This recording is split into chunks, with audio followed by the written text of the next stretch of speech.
It's Way Up at Angela Yee. I'm here. B-Dot's here. Good job, B-Dot. Yes, I am. Let's get into this Yee tea. Shannon Sharpe is opening up about getting let go from ESPN. And the news broke yesterday. And he went on his Nightcap podcast. And the one thing that he was upset about, because he did say he knew it was happening, he was informed earlier in the week, is that they didn't wait until Monday because his brother, Sterling Sharpe, is getting officially inducted into the Pro Football Hall of Fame this weekend. Here's what he said. The only thing that I really ask is, like, guys, could we wait until Monday? My brother's going into the Pro Football Hall of Fame. I really want it to be about him. I said this coming out will overshadow everything that he's worked his entire life for. And unfortunately, it didn't happen that way. Bro, again, I know you told me I don't have to apologize, but I'm sorry that I upstaged you in this manner. I think it was a nothing burger. He made it hot by bringing it to our attention. I think that was his, way of kind of feeling like maybe he feels that they are being wrong to him, and this is his way of doing it, but not in a outwardly aggressive. I don't know. I can't even explain why, but I can understand what he's saying. He probably was really annoyed that he did ask for that courtesy. You feel like, I've been here for this amount of time. I've gotten you viewers. At least can we just wait a couple days? Right. And I'm sure that bothered him a lot because at the minimum, I'm going to keep it cordial, but this is what I would like. Right. All right. Well, he does still have his Club Shay Shay as well as Nightcap. Yes, he does. Now, in the meantime, Gilbert Arenas, there was news that broke yesterday that he was arrested, but he has been released on bond. And this is over alleged illegal gambling.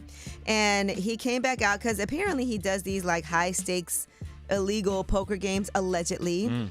And he wants people to know that this has nothing to do with him. This was not in his house because originally when the story broke, they said these games were at his house, and he was released. And here's what he said. You can't hold me, baby. You can't hold me. He's trying to sound like he's a racketeer. Yeah, they can't hold him. And so it's him alongside 5 other defendants. They've been accused of operating illegal high-stakes poker games. And it's also charges like conspiracy to operate an illegal gambling business, operating an illegal gambling business and making false statements to federal investigators. Each of those counts carries a maximum possible sentence of 5 years. They're trying to act like he's running the executive game. That's a Sopranos reference for all my fans out there. All right, and Carl Crawford is talking about being a label owner and having to figure out in the budget, maybe we need to make sure we're paying for surgeries. Here's what he had to say on the Real Life Street Stars episode. The first surgery she got, we helped her get that, you know what I'm saying? And, I saw the confidence go out the roof, but that wasn't part of artist development, it was just what she wanted at the time. And when it happened, yeah, she was turned up, man. You know what I'm saying? Everything was perfect, and I was like, oh wow, I'm gonna keep 20 bands to the side for any artist, any next girl artist that comes. Man, he's talking about Erica Banks. Right. I remember back in my day, A&Rs had to focus on beats, rhymes, and life. Now you have to focus on butts.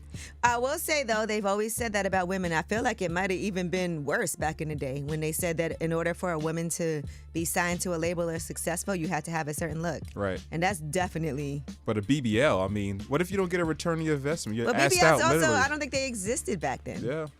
But that is your Yee tea. When we come back, we have Under the Radar. These are the stories that are not necessarily in the headlines. They're flying under the radar. Now, there is a recall on some of these Celsius energy drinks because they might have an extra kick to them. We'll tell you about that. It's Way Up.